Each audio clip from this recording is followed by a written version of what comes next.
પશ્ચિમ એશિયામાં તણાવ વધી ગયો છે। થોડાક સમય અગાઉ ઈરાન દ્વારા યુએઈના ફુજૈરા ઓઇલ પોર્ટને ક્રૂઝ મિસાઇલો અને ડ્રોન વડે ટાર્ગેટ કરવામાં આવ્યું હતું ને હવે પર્શિયન ગલ્ફમાં અમેરિકાનું મિલિટરી કોમ્બેટ એરક્રાફ્ટ જેનું નામ છે KC-135 તે ગુમ થઈ ગયું હોવાના સમાચાર સામે આવ્યા છે। આ KC-135 વિમાન દ્વારા છેલ્લે આપાતકાળનો સંકેત પણ જાહેર કરવામાં આવ્યો હતો। તો આવો જાણીએ શું છે સમાચાર। નમસ્કાર, જમાવટ સાથે હું છું પાર્થ।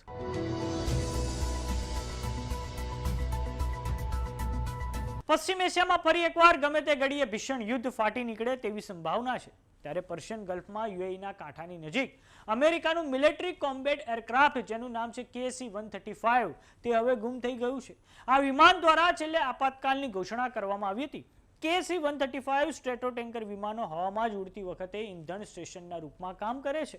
આ KC-135 સ્ટ્રેટો ટેન્કર વિમાને યુએઈમાં અલ ડાફરા એરબેઝ પરથી ઉડાન ભરી હતી અને આ વિમાનના ટ્રેકિંગ ડેટા પરથી ખ્યાલ આવે છે કે થોડાક સમય સુધી હવામાં ચક્કર મારી રહ્યું હતું। જોકે કોઈ પણ પ્રકારનો આ વિમાન પર હુમલો થયો હોય તેવી આધિકારિક જાણકારી હજુ સુધી પ્રાપ્ત થઈ નથી।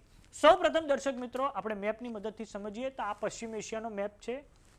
પશ્ચિમ એશિયામાં ઉપરની તરફ આવેલું છે ઈરાન અને નીચેની તરફ આવેલું છે અરેબિયન પેનિન્સ્યુલા, અરેબિયાનો દ્વીપકલ્પ। હવે આ અરેબિયન પેનિન્સ્યુલામાં એક દેશ આવેલો છે જેનું નામ છે યુએઈ અને યુએઈના આ અલ ડાફરા બેઝ પરથી આ વિમાને ઉડાન ભરી હતી। પરંતુ જેવું જ આ વિમાને ઉડાન ભરી એટલે કે પર્શિયન ગલ્ફમાં આ વિમાને તો લગભગ 3-4 એવા ચક્કર માર્યા છે ને તે પછી તેના કોઈ પણ લોકેશન વિશે આધિકારિક જાણકારી પ્રાપ્ત થઈ નથી।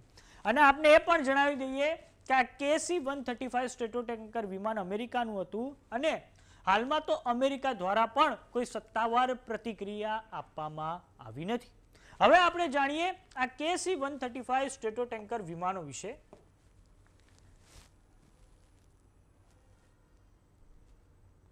તો આ રહ્યા એક KC-135 સ્ટ્રેટો ટેન્કર વિમાનો।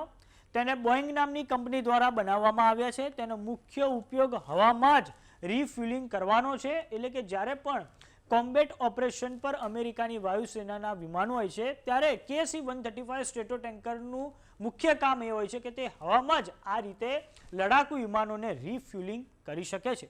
આ પછી તેનો ઉપયોગ એરલિફ્ટ કરવા માટે પણ થાય છે। તેના એક યુનિટની કિંમત છે $40 મિલિયન એટલે કે રૂપિયામાં આપણે એની કિંમત જોઈએ તો એક વિમાનની કિંમત છે 376 કરોડ રૂપિયા અને તે પોતાની સાથે 37,600 કિલો જેટલો જે માલ સામાન પણ પોતાની સાથે લઈ જઈ શકે છે। હવે આપણે જાણીએ કે થોડાક સમય અગાઉ યુએઈના ફુજૈરા ઓઇલ પોર્ટ પર ઈરાન દ્વારા ક્રૂઝ મિસાઇલો અને ડ્રોન વડે એક ભીષણ હુમલો કરવામાં આવ્યો હતો। આ એ જ ફુજૈરા પોર્ટ છે કે જેની કનેક્ટિવિટી ડાયરેક્ટ ગલ્ફ ઓફ ઓમાનમાં છે અને આ માટે યુએઈએ પોતાના ઓઇલની નિકાસ કરવા માટે તેને સ્ટ્રેટ ઓફ હોર્મુઝ પર નિર્ભર રહેવું પડતું નથી અને આ કારણે પણ હવે પશ્ચિમ એશિયામાં આગામી સમયમાં યુદ્ધ ફાટી નીકળે તેવી સંભાવના છે। ત્યારે જોવાનું એ રહે છે કે આ જે તણાવ હાલમાં વધી ગયો છે તે કયો નવો વળાંક લે છે। તો સમાચારોમાં અત્યારે બસ આટલું। જોતા રહો જમાવટ। જો તમે અમને યુટ્યુબ પર જોઈ રહ્યા તો સબસ્ક્રાઇબ કરો, જો તમે અમને ફેસબુક પર જોઈ રહ્યા તો ફોલો કરો, સાથે જ અમારી વોટ્સએપ ચેનલ આવી ગઈ છે, જોઈન કરવાનું ના ભૂલતા। નમસ્કાર।